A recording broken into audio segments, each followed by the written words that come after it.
En Ukraine maintenant, 7e jour de guerre. La nuit a été particulièrement difficile dans plusieurs villes. Oui, des troupes aéroportées russes ont débarqué à Kharkiv dans l'est du pays. Selon l'armée ukrainienne, elles auraient attaqué un hôpital local. À Mariupol, sur la mer d'Azov, le gouverneur assure que tous les quartiers sont bombardés.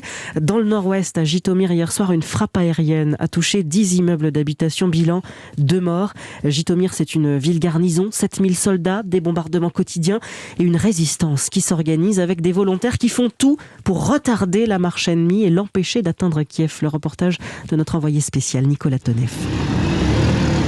La colonne d'une dizaine de quads s'élance. Un homme en arme par machine, caisse de munitions solidement attachée sur chaque capot. C'est la force de réaction rapide des volontaires de la ville. Son objectif, prêter main forte sur un éventuel point chaud, comme ici, à proximité de la gare ferroviaire, désormais fermée. Serioja doit y tenir le Kievski Most, le pont de Kiev qui enjambe les voies en direction de la capitale. Lourde responsabilité, mais il est déjà fier de son installation. Suivez-moi, je vous fais une petite excursion. Ici, les sacs remplis de sable en défense. Un peu plus loin, les blocs de béton. Dans ces empilements de pneus, il y a aussi du sable. Sous ces revêtements encore, du sable et là encore du béton. Lui et ses hommes s'attendent à de terribles combats, car Vladimir Poutine et Jytomyr ont un vieux compte à régler.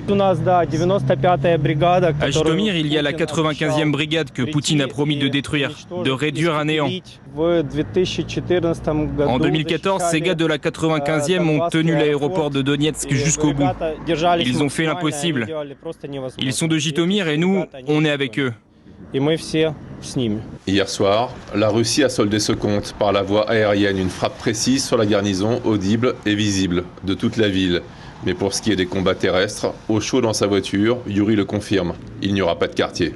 Les Russes feraient mieux de ne pas venir. Je vous le dis, ici, ce sera leur perte. À quelques mètres de là, une affiche et un message clair en ukrainien trônent sur un panneau publicitaire. Bateau russe, va te faire foutre. À Jytomyr, Nicolas Tonev, Europe 1.